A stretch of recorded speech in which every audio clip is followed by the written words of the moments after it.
I am genuinely and very excited to welcome Luluc, the folk duo of Zoe Randall and Stevie Hassett. So it's just lovely to see you. We're very lucky. I might just say to everybody that you're in Australia at the moment. You have been living in the States for many years now. And your music was featured on Beyond Two Worlds, Traleg Kyabgon Rinpoche IX, which was premiered just last month. I wanted to talk to you about your music and just, put it right out there. I'm a huge fan of Luluc. I love your music. And it was such an honor to have your music in the documentary. So, first of all, welcome. Thank you very much. Thank you for listening. So your latest album is called Dreamboat, and the music that you so very kindly shared with us for the documentary is from that album, and it's an extraordinary album, always so haunting and genuine.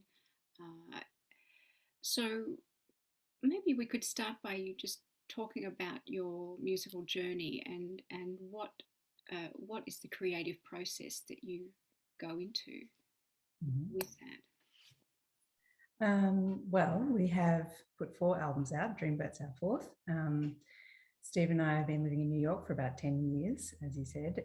Sort of, we come home every year to keep the family happy. But and yeah, I guess Rinpoche was quite integral to us really pursuing that. He encouraged us, which is very important to us both, because it's a wonderful journey. It's a wonderful artistic pursuit, but it's challenging, of course. So that's a big vote of confidence, I suppose.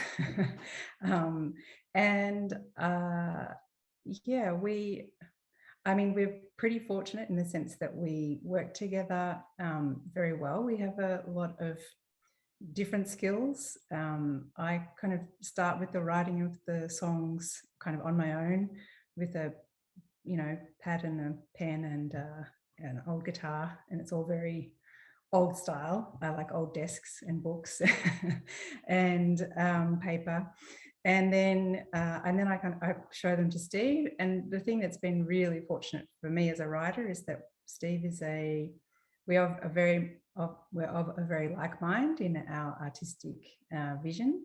So whenever there's something in a song that's kind of irking me that I can't quite sort out, he just can hear it straight away, which is pretty remarkable. And the first few times it happened, I was a bit like, that's kind of a bit weird, Steve. It's a superpower. But now I realize that we just have a very similar drive and similar take, I think. Is that fair to say, Steve? I would say so, yes. So then we, work on the recording together, and Steve is very, very proficient in all things sort of on the technical side, but also, and that is really much in addition to being incredibly gifted and creative musically. So then we kind of, I guess we create the songs together, kind of render them as recorded pieces, and then we tour the globe when it's possible. Yes, you do tour the globe, a lot of travel. Yes. It's wonderful. I'm interested in this sort of synchronicity between your creative inspiration and outlook. And Stevie, do you feel like you there's a natural sort of rhythm with what is happening, so that if there's a part that, as Zoe you were describing, that you're having you're not completely settled with it, that Stevie, like, do you get into Zoe's head in a way, or do you feel that there's a really natural, because it would be spooky if you got into a head, but is there a natural synchronicity that one doesn't want to almost unpiece because it's naturally occurring, naturally arises? I think it was actually a bit scary when we first started. When we first met, I had a guitar. We met in Edinburgh, Scotland. We were both traveling. We both left our first bands. We ditched our previous bands. And Zoe was there traveling on her own without a guitar. I was there traveling with a guitar. And I think, we met up and we were playing guitar together. And one day Zoe started showing me a song she'd written, and I started singing along with it. And it just sounded, there's something really powerful about it straight away. But we both sort of felt it just when we sang together. And it actually weirdly took us 7 or 8 years to get an album out after that, like, because there was something really special about our connection, and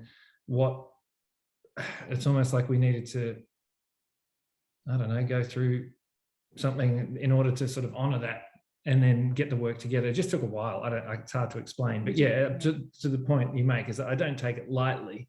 We went, what were you going to say?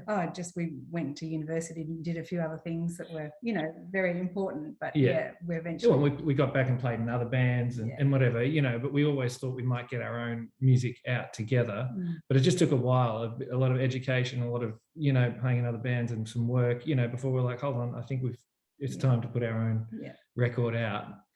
But yeah, in terms of Zoe's, in the creative process, I'm just sort of a fan of Zoe's songwriting, like, a genuine fan. So I just try and help where I can. It's simple. It's as simple as any energy as that. And if I do feel like I sort of have a complementary set of skills. Like I've always, love singing harmonies rather than, particularly being the lead vocal or whatever, and accompanying people and, thinking about ways to fit in around a writer and things like that. That sort of intrigues me, and that extends into the production space too, because all of a sudden you're not just sitting there with, two hands and trying to make it in the moment. You do it there, and then you can overdub and layer things and put mics in different positions.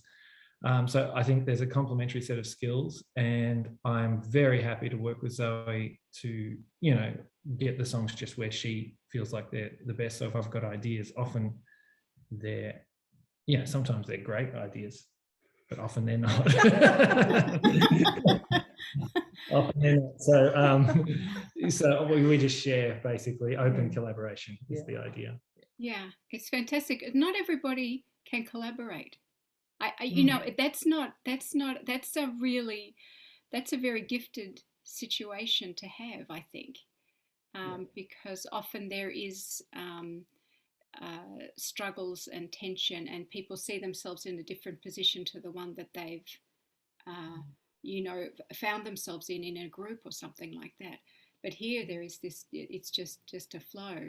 And I can understand, because you guys, like you were saying, you met pre-university and all the other things that, waiting for the right number of sort of different causes and different conditions to come together to enable you to take that step, to have that patience, and that preparation.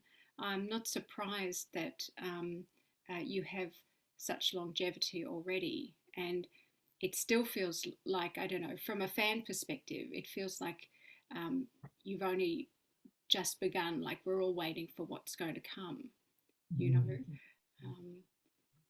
Well, there's a new one on the cook. There's a new one cooking. Okay, can you say anything more about it, or? Yes. What can I say? Well, it was mostly written here, down on the coast, while we've been waiting out the pandemic, and that's not terribly interesting, except to say that it's been a really remarkable shift in our way of living, because we haven't traveled, we haven't moved, we've been in one spot and a regular bed, and which is very it's been for us a very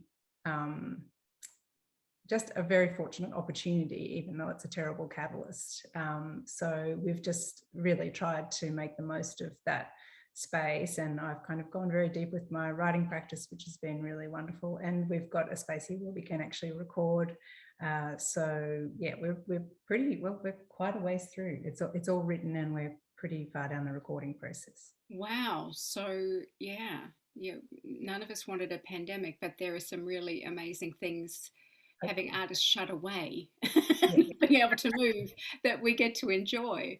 I think that because I visited you, this is quite a few years ago now, in Brooklyn, in New York, and I think you were recording an album in quite a famous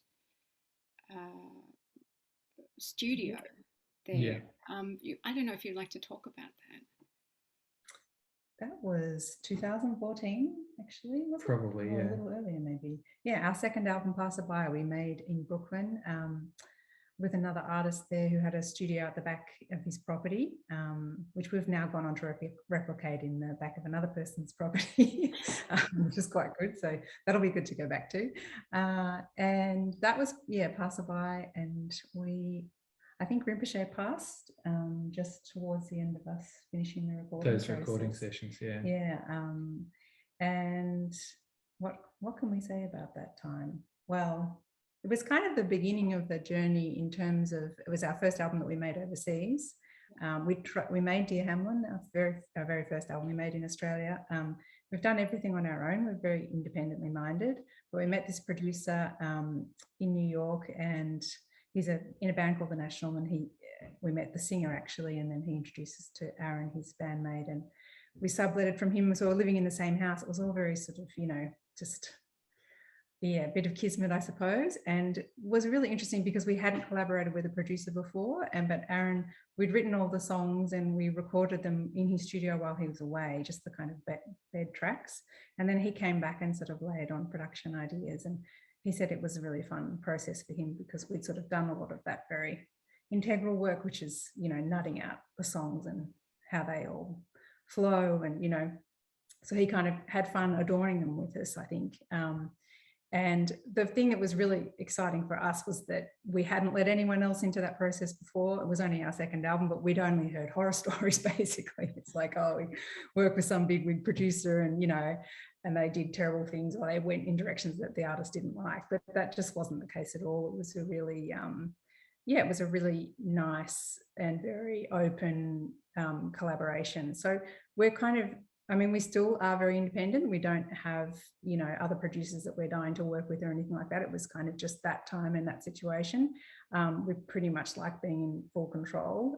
Even with that record, we were still kind of, we were co-producers, I suppose.